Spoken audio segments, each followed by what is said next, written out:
Meus irmãos, hoje nós vamos falar sobre a obra da encarnação. Vamos ler Hebreus capítulo 2. O que significa isso? Cristo se encarnou. E por que é tão importante para nós essa doutrina?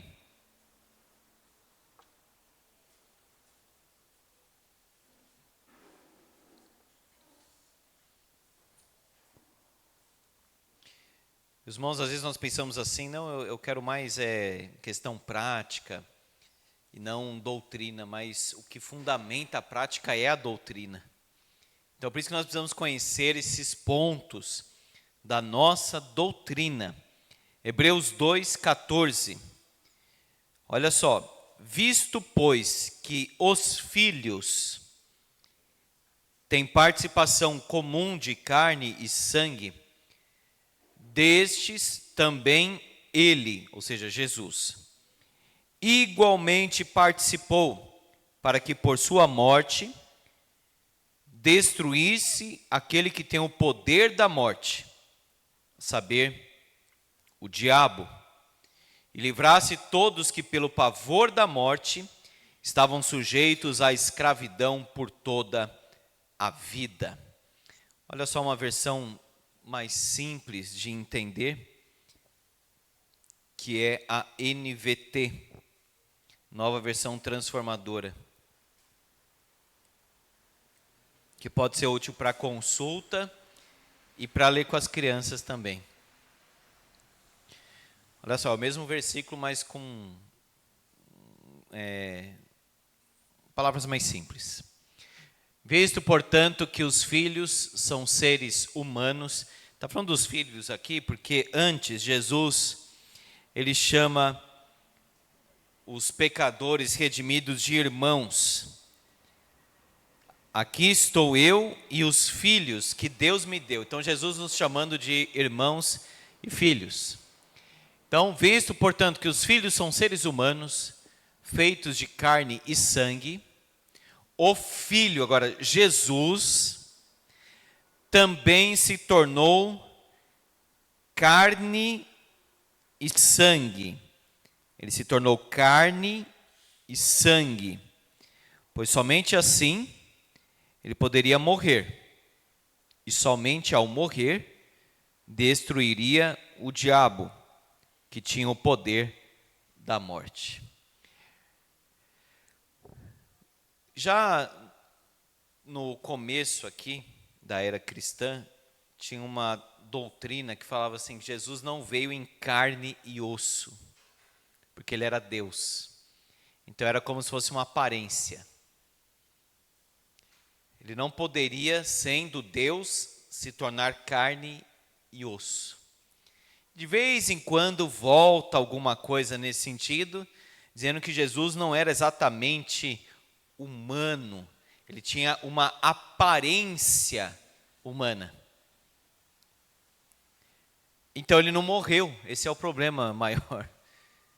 Se ele tinha uma aparência humana, ele não era carne e sangue, o autor aos Hebreus já estava lidando um pouco com isso.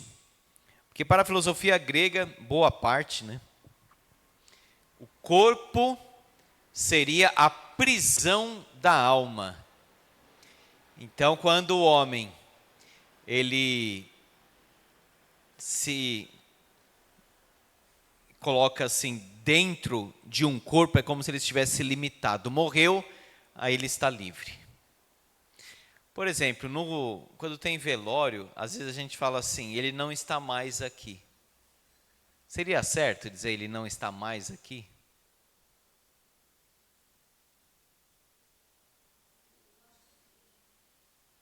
Sim e não, né, Maria? Mas é a pessoa, né? É a pessoa. Então, não é muito assim conveniente falar, ele não está mais aqui. O corpo está ali e é aquele corpo mesmo que Deus irá ressuscitar. É claro que a alma, o espírito, volte a Deus, diz Eclesiastes. Mas o corpo não pode ser desprezado. O corpo não está mais aqui, qualquer coisa, faz o que bem entende. Outra coisa que diz aqui, somente ao morrer destruiria o diabo. Mas o diabo foi destruído, olha só o versículo 14, para que por sua morte destruísse aquele que tem o poder da morte, a saber, o diabo. Ele foi destruído. Qual o sentido aqui do texto? Poder. Tanto que fala aí, o poder. Até hoje nós poderíamos falar assim, se alguém vence, até em campeonato, esporte, a gente fala assim, nossa, foi destruído aquele time. Até usa esse termo assim às vezes. Então, para falar destruído não quer dizer eliminado, porque ele também irá sofrer pelos séculos dos séculos. Através da morte de Cristo, aquele que tem o poder da morte foi destronado, destruído. Tem um livro muito bom do John Owen, que é A Morte, da Morte, na Morte de Cristo. A morte, da morte, na morte de Cristo. Por que Jesus então tinha que nascer de carne e osso para nos salvar? Essa é a pergunta.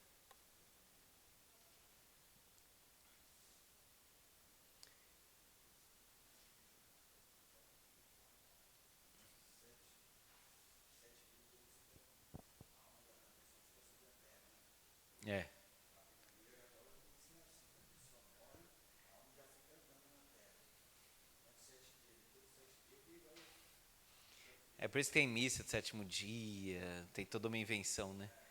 Pode ler a Bíblia, não vai contar nada disso aí, né? Só em concílio, livro. Ou a pessoa está salva, ou ela não está saindo dessa vida. Porque olha só, purgatório, que é de purgar. Então, a pessoa pode, pela sua própria obra, fazer o sacrifício. Ela mesma pode entrar, então, numa autoexpiação. Então, é uma igreja cheia de heresias. E tem muito evangélico chamando o católico romano de irmão. O Papa Francisco faleceu. É claro, todo respeito à pessoa, ao Papa, etc. Mas não os irmãos católicos romanos, etc. Numa tentativa de ecumenismo. Somos um. Não é? Quem vai fazer isso sabe quem é? É o anticristo. Somos um. Não importa o que você faz, não importa o que você acredita, somos um. Sim.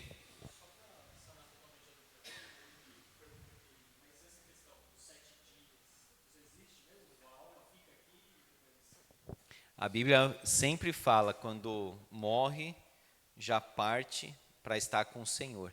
Sem nenhum estado intermediário, que nem fala. Então, morreu, na cruz ele falou para o ladrão que estava do lado dele: hoje estarás comigo no paraíso. Hoje. Não tem, ele vai precisar encontrar a luz, aí acende vela. E outra, se fosse o caso, o que uma vela iria ajudar? Né? Ou fazer uma missa ia ajudar a pessoa que está lá. Então, é tudo invenção humana. Esse é o problema maior. É sempre a obra, é sempre a obra. E a pessoa fala assim, não, mas como que eu vou conhecer a verdade? Eu falo, basta ler o Novo Testamento, não tem absolutamente nada dessas coisas. Então, esse estado intermediário, purgatório, isso aí foi tudo inventado. Você está lendo bastante a Bíblia, você não encontra nada disso, ou encontra? Até agora não e nem depois. Maria.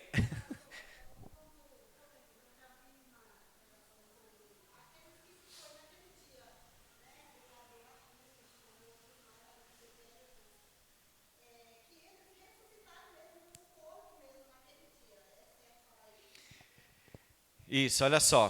Quando Jesus morreu, está lá em Mateus. Deixa eu ver se eu estou acertando aqui. A pergunta da Maria, tem gente acompanhando em casa, são pessoas que já ressuscitaram. E olha só, eu acho que é pouco citado esse versículo. Mateus 27, 51.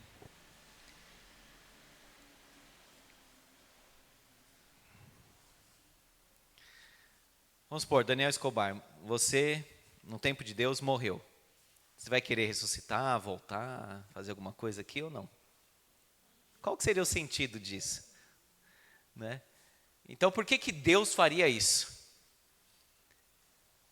Eu falo, irmãos, porque eu já presenciei mais de uma vez pessoas que perderam um parente, uma pessoa muito querida, e naquele momento de desespero, pediu para Deus ressuscitar. Mas qual seria o sentido?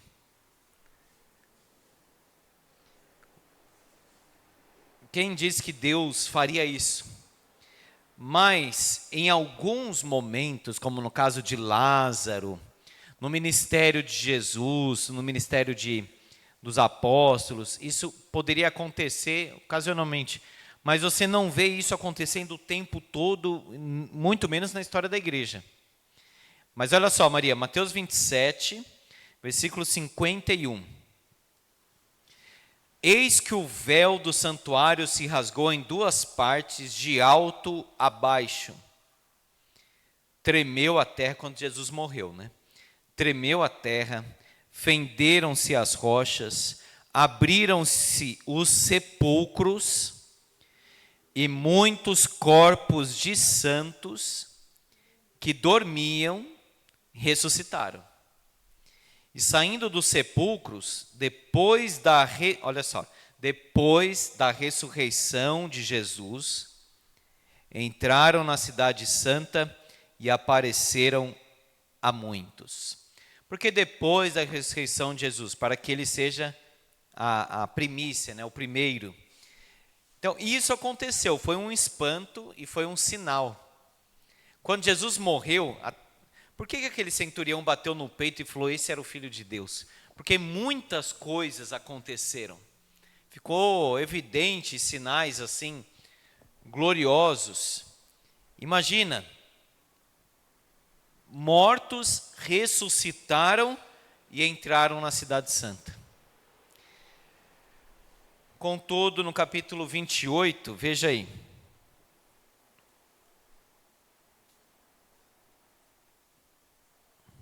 Versículo 11. Indo elas, ou seja, as mulheres que viram o Senhor ressurreto, eis que alguns da guarda foram à cidade e contaram aos principais sacerdotes tudo o que sucedera. Reunindo-se eles em conselho com os anciãos, deram grande soma de dinheiro aos soldados, recomendando-lhes que dissessem, vieram de noite os discípulos dele e o roubaram enquanto dormíamos. Essa versão divulgou entre os judeus até o dia de hoje, versículo 15. E até hoje tem gente que fala, não, os discípulos roubaram o corpo dele. Então olha só, alguns de fato ressuscitaram, mas não aleatoriamente. Alguns santos, especificamente, ressuscitaram e entraram em Jerusalém. Agora todos morreram novamente. Essa é a questão. Por isso que fala, Cristo é o primeiro, a primícia dos que dormem, porque ele ressuscitou para sempre. Esses aqui não. Agora olha só, mesmo diante dos sinais, ressurreição, a ressurreição do Salvador, as pessoas não acreditam e inventam história, mesmo assim. Mesmo assim. Como Cristo sendo filho de Deus, se fez homem. Isso para nós seria um mistério, né? Como que ele, sendo filho de Deus, poderia ser um homem ao mesmo tempo? Como isso poderia acontecer? Cristo, filho de Deus, fez-se homem, tomando um verdadeiro corpo e uma alma racional, sendo concebido pelo poder do Espírito Santo, no ventre da Virgem Maria, e nascendo dela, mas sem pecado. Então, olha só, irmãos, ele foi concebido pelo poder do Espírito Santo, mas ele foi concebido. Ou seja, o Pai não colocou ele lá assim, como se fosse já um pouco crescido, com alguns meses. Ele foi concebido como um homem, como um ser, como um ente. De fato é concebido no ventre, só que sem a intervenção de José. Mas o ventre de Maria não foi só como se fosse uma cápsula que Jesus foi colocado ali dentro. Ele foi gerado, concebido mesmo, mas pelo poder do Espírito Santo. Isso é possível? Para Deus, né? Eu falar isso, o ateu vai dar risada, vai achar que Maria adulterou e aí ficou essa versão, porque eles falam isso, né? Fica essa versão até hoje, etc. Mas olha só, qual que é o problema teológico de Jesus nascer da relação de José e Maria? Por que ele não poderia nascer dessa relação? Eles seriam pecadores, eles seriam filho de Adão. Então não é porque a intimidade sexual seria pecaminosa. Ele ia nascer fruto disso. Não tem nada a ver, não é pecado nada dentro do casamento. É porque ele não poderia ser filho de Adão. Mas Maria e José eram da tribo de Judá. Então ao mesmo tempo ele era da tribo de Judá.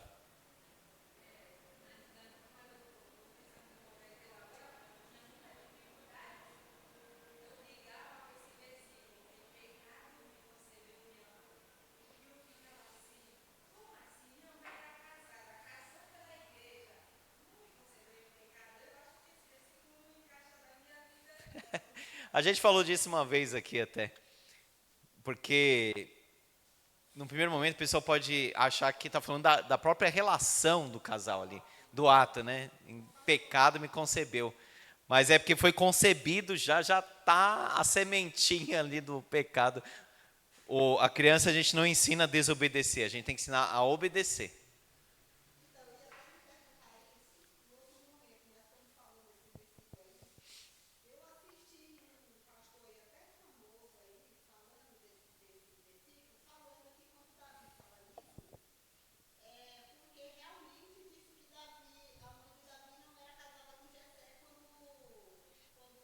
Nossa.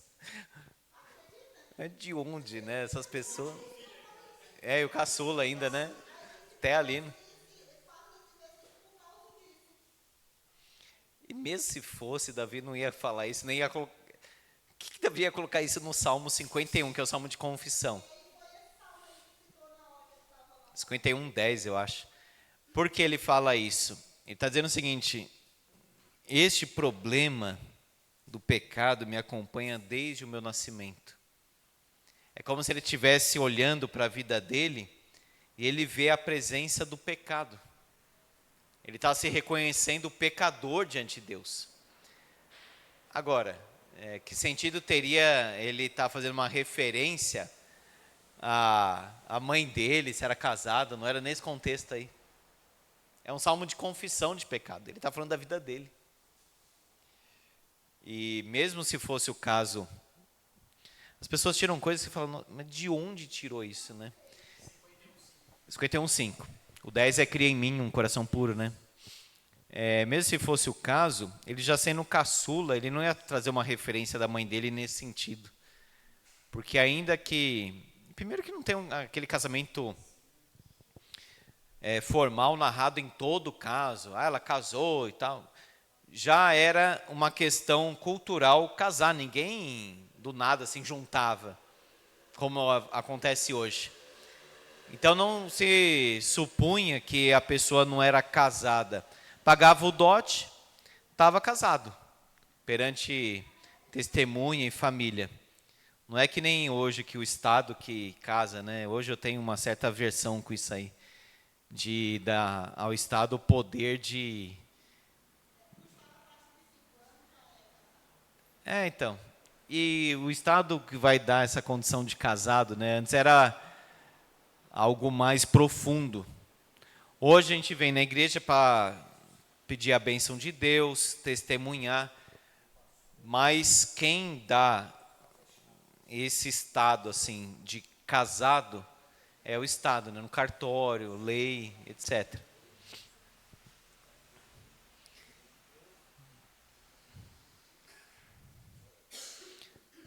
Olha só que profundo isso aqui. Cristo nasceu de uma virgem.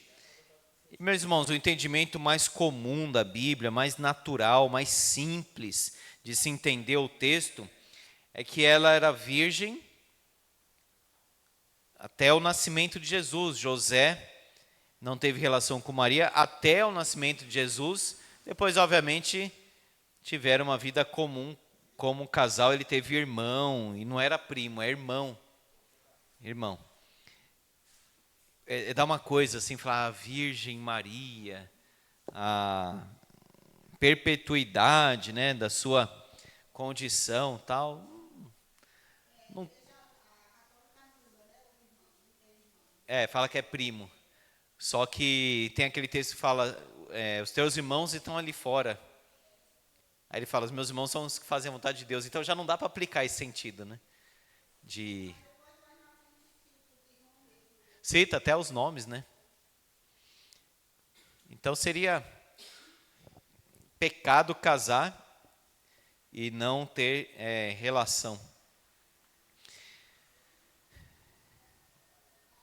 Cristo nasceu de uma virgem para que pudéssemos nascer de Deus.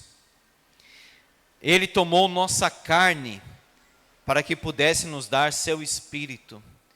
Ele deitou-se na manjedoura para que pudéssemos deitar no paraíso. Ele desceu do céu para que pudesse nos levar ao céu. Maravilhoso. Aqui o Thomas Watson, puritano, colocava muito bem as coisas.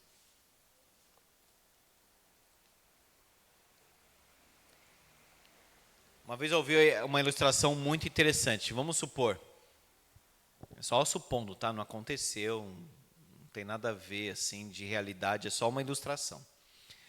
Vamos supor que aconteceu, Adão e Eva pecaram. Aí Deus convoca, isso é uma ilustração, é só para pensar. Deus convoca uma assembleia de anjos. E aí ele fala assim: como eu poderei salvar o homem pecador? O que os anjos poderiam responder? O homem pecou. Deus reúne essa assembleia de anjos. E Deus traz essa pergunta para os anjos: como eu poderei salvar, perdoar o pecador? Você acha que algum anjo ia levantar a mão e dizer assim: envia o seu filho? Era totalmente fora de algo assim que alguém consideraria possível, razoável, vamos dizer assim, o pai enviar o seu próprio filho para morrer na cruz. É por isso que a Bíblia diz que os anjos ficam maravilhados com a obra da salvação. Porque para eles é algo assim extraordinário. Não é comum. Não teria outro caminho para o homem ser perdoado. O homem só pode ser perdoado pela obra de Jesus Cristo na cruz. Não tem outro caminho, não tem outra forma. Porque o pecado é uma dívida, precisa ser paga. Há um castigo a ser pago. Por isso que Isaías 53 diz: o castigo que nos traz a paz estava sobre ele. Não tem como mais ser perdoado. O salário do pecado é a morte, mas o dom gratuito de Deus é a vida eterna em Cristo Jesus. Eu acho que é Romanos 6, 23. Você está procurando? Vê se é isso. 6, 23.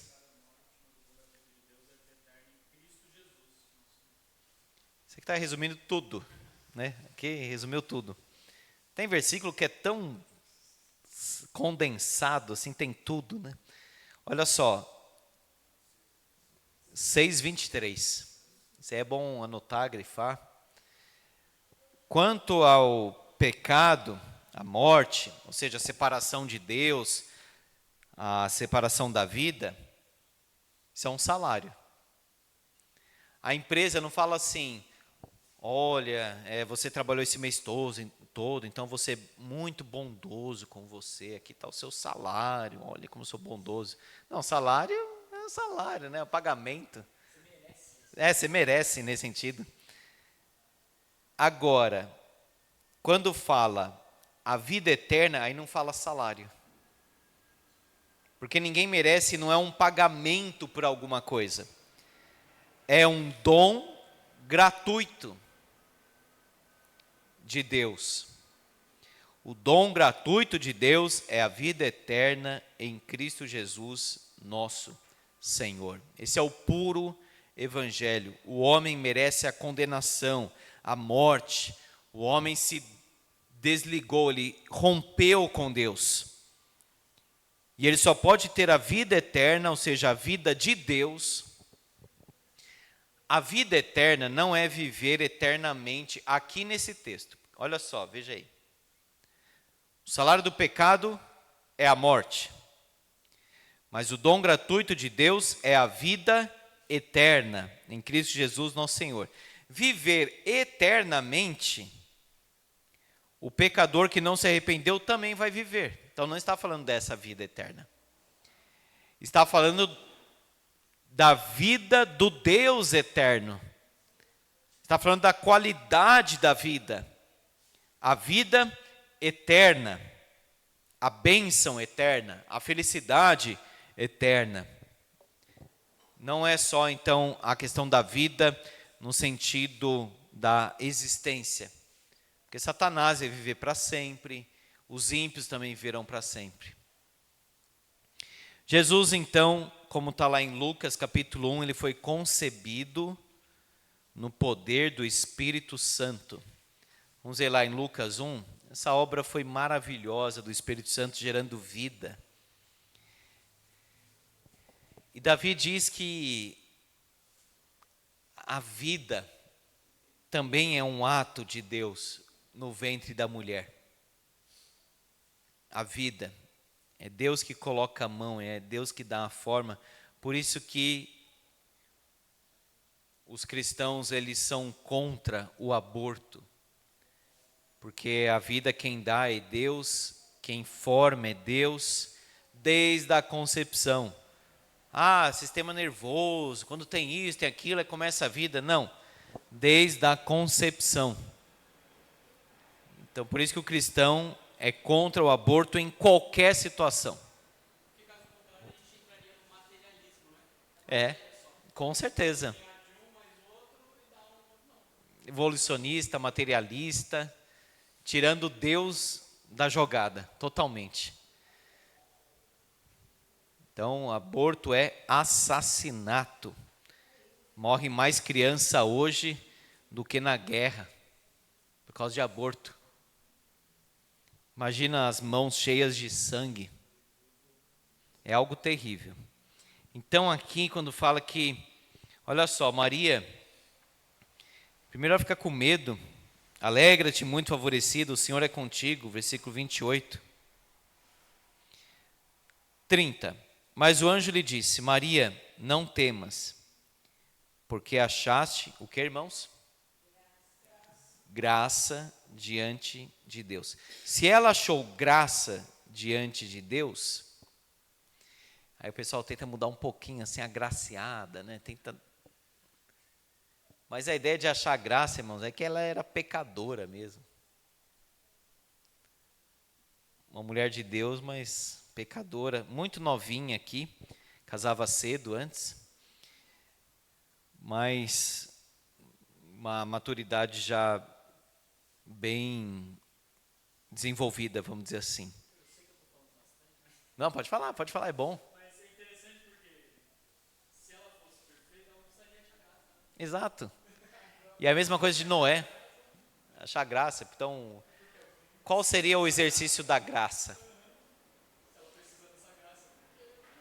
Exato. Agora, quando fala graciada, na mente das pessoas, parece uma virtude dela, né? Agraciada, parece uma virtude. E, na verdade, é o contrário.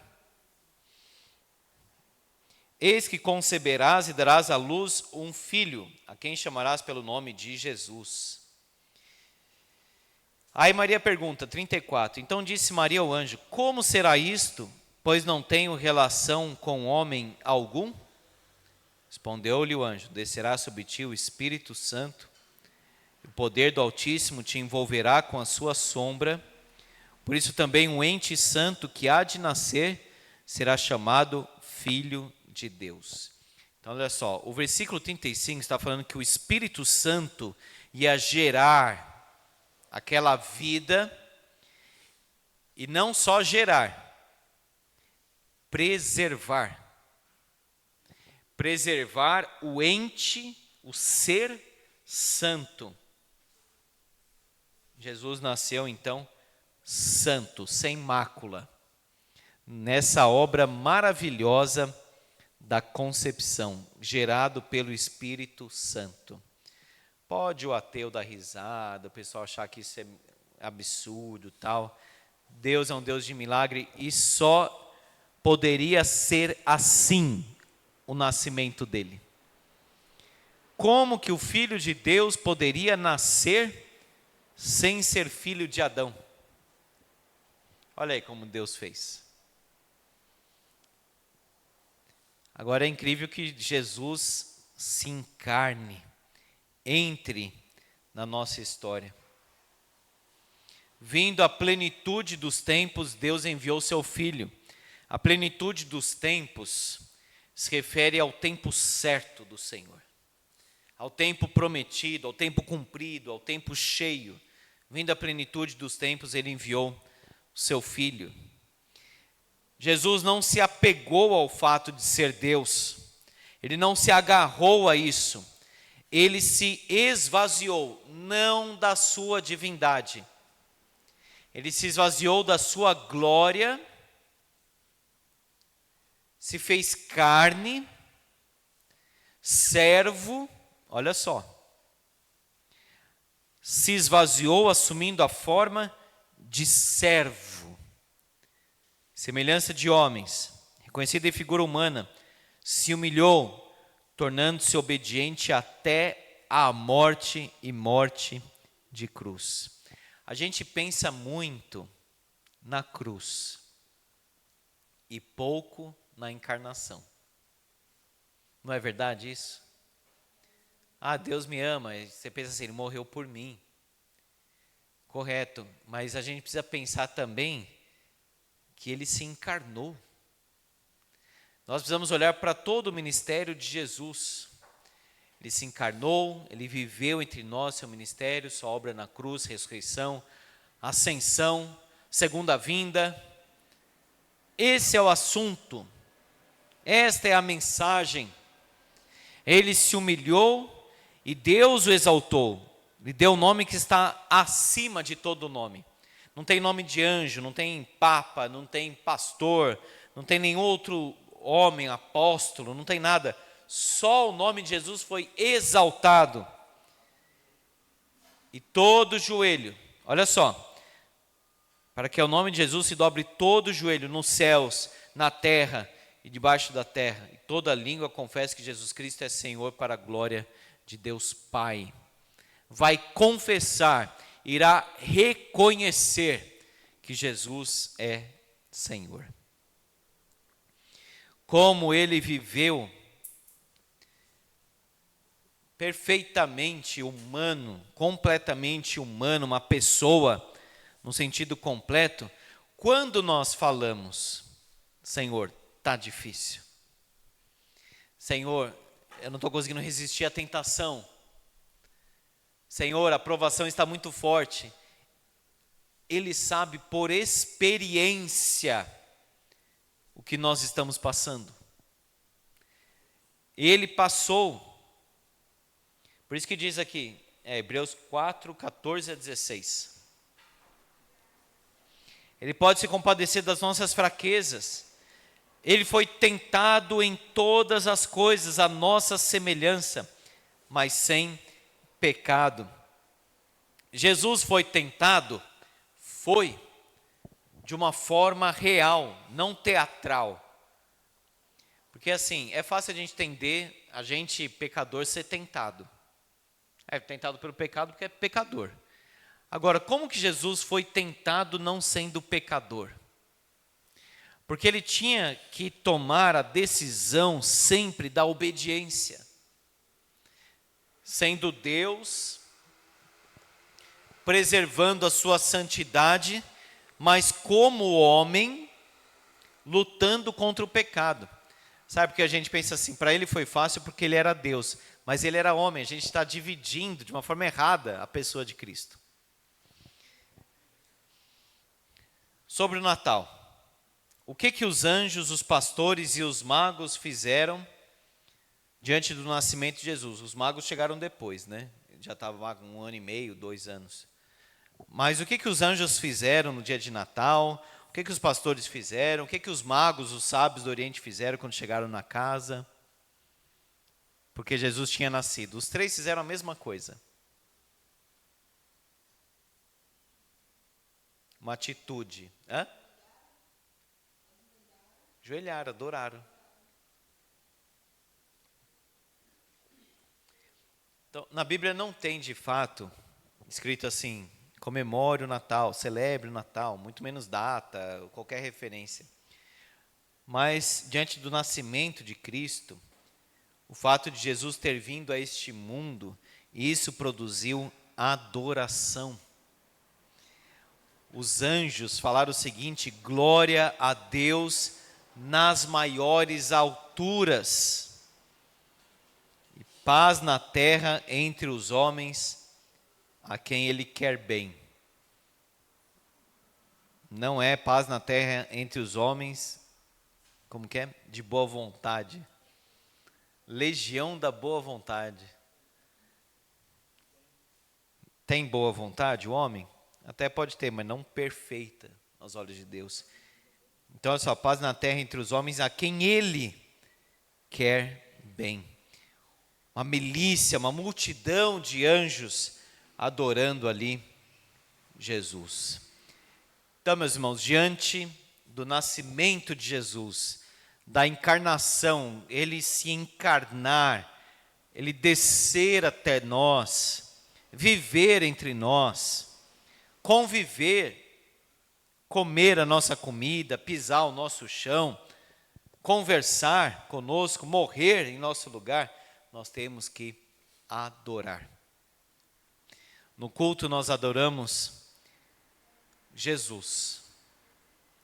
Nós adoramos a sua pessoa, nós o adoramos por tudo que Ele fez. E nós não podemos esquecer este assunto. Ele se encarnou, Ele se fez carne, Ele viveu entre nós. Alguma pergunta, irmãos? Colocação? Está tudo claro?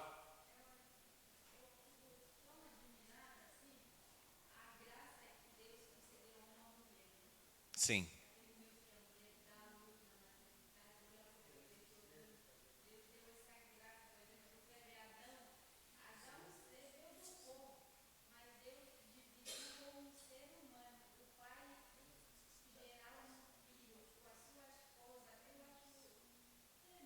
É tremendo, é lindo, é maravilhoso. O mundo, né, os de fora, vamos dizer assim, eles vão trazer uma questão assim meio suja, meio maliciosa da sexualidade e tudo. Mas se nós purificarmos a nossa cabeça, se nós olharmos para a palavra de Deus, nós vamos ver que através do ato do casal, uma vida é gerada.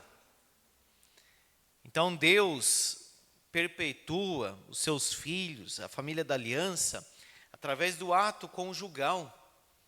Então, uma vida ali é gerada. Então, isso é lindo e maravilhoso. O que a pornografia vai tirar, o sexo livre vai tirar, a pessoa ter vários relacionamentos, isso vai tirar toda essa beleza conjugal. Agora, quando o casal se une no Senhor, e nesse ato conjugal uma vida é gerada, isso é uma obra de Deus, é um milagre. Porque quando é pai a gente pensa isso, né? Como que está vindo, assim, está formando e está acontecendo tudo isso? Por isso Davi fala, é Deus que faz. Porque algo tão minúsculo vai gerando toda aquela complexidade e nasce.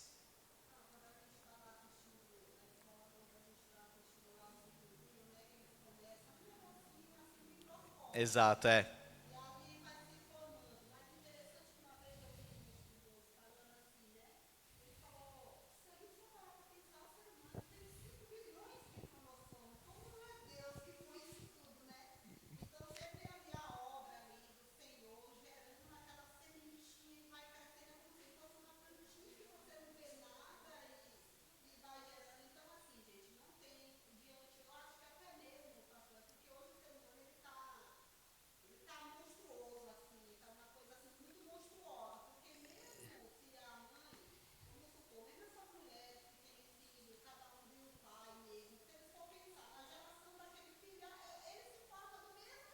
Sim.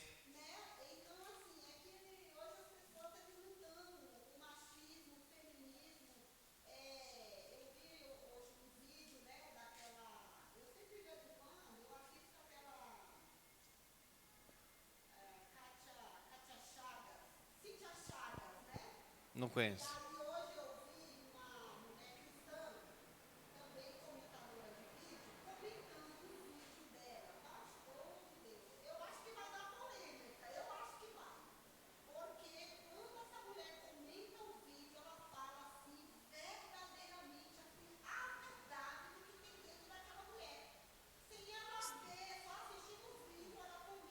Com certeza.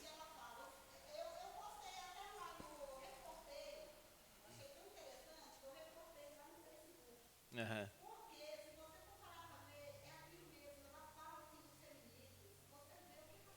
Não, é terrível, porque cada vez mais os meses vão aumentando, né? Que é aborto com 7 meses, desde que não tenha. Então, se a gente vota nesse pessoal abortista aí, as nossas mãos estão cheias de sangue também. É, isso é a gente chama isso assim de o topo da iniquidade, é o aborto. Não tem algo que bata e vai mais para cima, assim. Qualquer coisa contra a criança já é o topo da iniquidade. Então, olha só o que Davi fala. Salmo 139, 13 a 15, para a gente encerrar.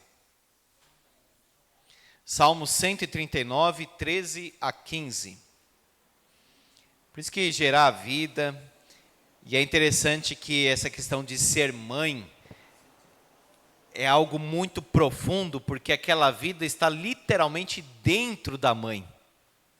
Então é uma união assim absoluta. Tanto que por muito tempo a criança se vê como se fosse uma coisa só com a mãe, né? Depois que ela entende que ela é separada da mãe. Mas por um tempo ela se entende como se fosse uma coisa só com a mãe. Salmo 139, 13. pois tu formaste o meu interior. Tu me teceste no seio de minha mãe. Graças te dou. Olha só, é tão lindo que ele agradece. Veja, é uma ciência que glorifica a Deus, não é uma coisa humana saber o que dá. Graças te dou, visto que por modo assombrosamente maravilhoso me formaste. As tuas obras são admiráveis e a minha alma o sabe muito bem. Os meus ossos não te foram encobertos quando no oculto fui formado e entretecido como nas profundezas da terra. Deus nos fez, irmãos, do jeito que nós somos. Ele que nos desenhou, Ele que nos formou, Ele que nos deu forma, Ele que desenvolveu o nosso corpo. Foi Deus que fez isso. Louvado seja o seu nome. Vamos orar? Feche seus olhos. Obrigado, Deus, pela vinda de Jesus. Obrigado porque Ele nasceu, viveu entre nós, morreu em nosso lugar, voltará para nos buscar. Obrigado porque o Filho de Deus se fez também filho do homem. O nosso substituto se encarnou, se esvaziou da sua glória, se fez servo, foi obediente até a morte, morte de cruz. E nessa escada da humilhação, depois nós vemos a escada da exaltação. O seu nome foi exaltado, e diante dele todo joelho se dobrará, e toda língua confessará que Jesus Cristo é o Senhor. Nós te adoramos, Senhor. Nós te adoramos porque o Senhor nos amou. Nós te adoramos porque Jesus nasceu, porque Jesus se fez carne. O Verbo eterno se fez carne e habitou entre nós. Nós te agradecemos, Pai. Que Jesus seja a nossa alegria, que o nosso coração se encha de gratidão por esta obra de salvação, o que o Senhor fez. Muito obrigado, Deus. Despede-nos em paz, na Tua presença e com a Tua mensagem nos nossos corações, em nome de Jesus. Amém. Deus abençoe, irmãos. Obrigado.